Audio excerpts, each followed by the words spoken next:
விஜயுடன் நாங்க கூட்டணி அமைப்போம்ன்றது நீ விஜய்கிட்ட இருக்கேன். நாங்க 20 வருஷ கட்சி. இந்த கேள்வி எங்க கிட்ட நீங்க கேட்கணும். அவர் ஒரு கருத்து சொல்றாரு. ஆனால் அமைச்சர் ஜெயக்குமார், முன்னாள் அமைச்சர் ஜெயக்குமார் அவர் ஒரு கருத்து சொல்றாரு.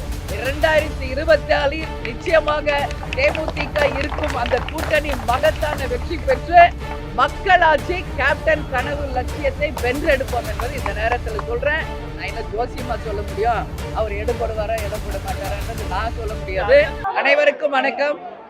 தேசிய முற்போக்கு திராவிட கழகத்தினுடைய 25ஆம் ஆண்டு கொடி நாள் விழாவை இன்னைக்கு தலைமை கழகத்திலும் தமிழகம் முழுவதும் இருக்கின்ற அனைத்து மாவட்ட ஒன்றிய நகர பேரூர் கழக கிளைக்கழகங்களையும் இன்னைக்கு கேப்டனால் அறிமுகப்படுத்தப்பட்ட நமது மூவர்ண கொடி பட்டொளி வீசி இன்னைக்கு தமிழகம் முழுவதும் பறக்க இருக்கிறது.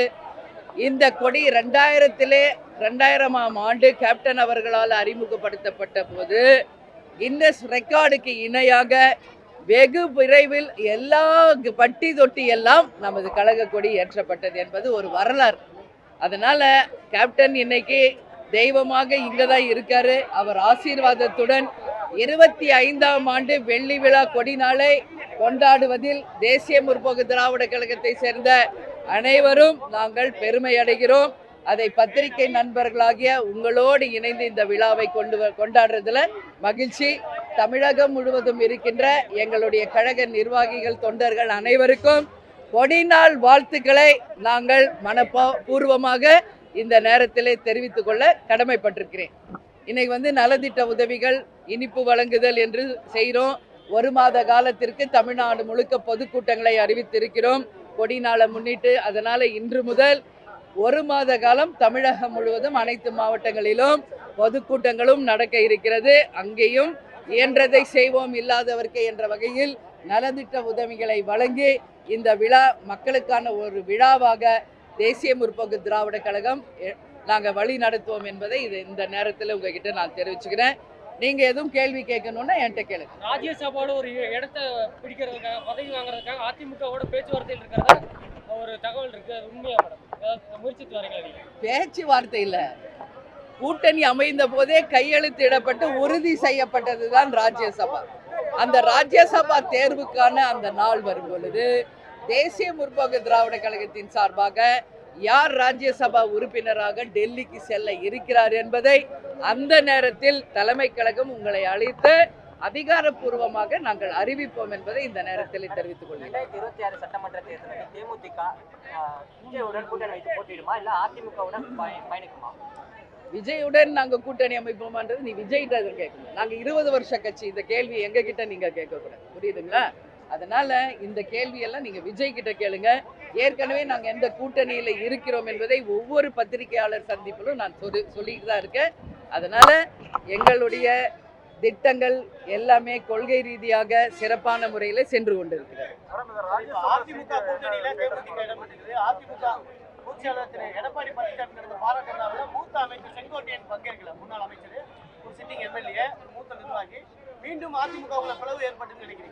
இது அவங்க உட்கட்சி பிரச்சனை. அதை பற்றி தேசிய முற்போக்கு திராவிட கழகத்தின் சார்பாக என்னுடைய கருத்துக்களை கூறாங்க நான் விரும்பல. ஏன்னா இது அவங்க உட்கட்சி. அவர் ஒரு கருத்து சொல்றாரு. ஆனால் அமைச்சர் ஜெயக்குமார், முன்னாள் அமைச்சர் ஜெயக்குமார் அவர் ஒரு கருத்து சொல்றாரு. அதனால இதுல என்ன உண்மை போய்ங்கிறதை நீங்க அதிமுகவிடம் தான் இதுக்கான கேள்வியை கேட்கணும். அவங்க உட்கட்சி பிரச்சனை. இதுக்கு தேமுதிகக்கு எந்த பதிலும் இல்லை. ரொம்ப ஹாட்டா இருக்கும். எங்க கூட்டணிக்கு மிக சக்சஸ்ஃபுல் இயரா இருக்கும். 2024 நிச்சயமாக தேமுதிக இருக்கும் அந்த கூட்டணி மகத்தான வெற்றி பெற்று மக்களாட்சி கேப்டன் கனவு லட்சியத்தை வென்றெடுப்போம் என்பது இந்த நேரத்தில் சொல்றேன். ஒவ்வொரு பிரஸ் மீட்லயும் நான் சொல்றது மாதிரி 234 தொகுதிகளிலும் எங்கள் கூட்டணி வெற்றி பெறும், வெற்றி பெறும், வெற்றி பெறும். தமிழ்நாட்டில் 1000 முதலமைச்சர் மருந்தகங்கள் திறக்கப்பட உள்ளது. சென்னையில் மட்டும் 33 மெடிக்கல் ஷாப். வரவேற்கத்தக்க ஒரு விஷயம். இது ஏற்கனவே சென்ட்ரல் கவர்மெண்ட்டும் இந்த மாதிரி ஒரு ஸ்கீம் வச்சிருக்காங்க. ஏற்கனவே அம்மையார் ஜெயலலிதா இருந்தவர் போதும் இந்த ஸ்கீம் இருந்ததுங்க. அதனால அதை பின்பற்றி இன்னைக்கு இவங்க அறிவிக்கிறாங்க. But it's very late. ஏன்னா இன்னும் 10 மாசம் தான் இருக்கு இந்த ஆட்சி காலாவதியாக. இத்தனை ஆண்டுகள் 3-4 வருஷம் அமைதியா இருந்துட்டு இப்போ ஏன் அதை அறிவிக்கிறாங்கன்னா தேர்தலுக்கான தான். அப்ப உண்மையிலே மக்களுக்கான ஒரு திட்டமா இருந்தா வெற்றி பெற்று வந்தோடனே இந்த திட்டத்தை மக்களுக்காக அறிவிச்சிருக்கணும். இவ்வளோ நாள் கழிச்சு இன்னும் 10 மாசம் தான் அடுத்த தேர்தல் வரும்போது அறிவிப்பது கண் துடைப்பு. எம்ஜிஆர், ஜெயலலிதா, விஜயகாந்த் மாதிரி அரசியல்ல திரு விஜய் ஈடுபடுவார் நினைக்கிறீங்க? அது நான் என்ன ஜோசியமா சொல்ல முடியும்? அவர் எடுபடுவாரா எடுபட மாட்டாரான்றது நான் சொல்ல முடியாது. தேர்தல் வியூக மன்னர்களா சந்திக்கிறாரு, நிர்வாகிகளை மீட் பண்றாரு. அதாவது அவர் எடுபடுவாரா எடுபட மாட்டாரான்றதெல்லாம் நான் வியூகமாகவோ இல்லை ஜோசியமாவோ நான் சொல்ல முடியாது. அவருடைய அடுத்த கட்ட அடுத்த கட்ட நடவடிக்கைகள், அடுத்த கட்டது அவர் செயல்பாடை பொறுத்து தான் அது இருக்கு. நன்றி, வணக்கம்.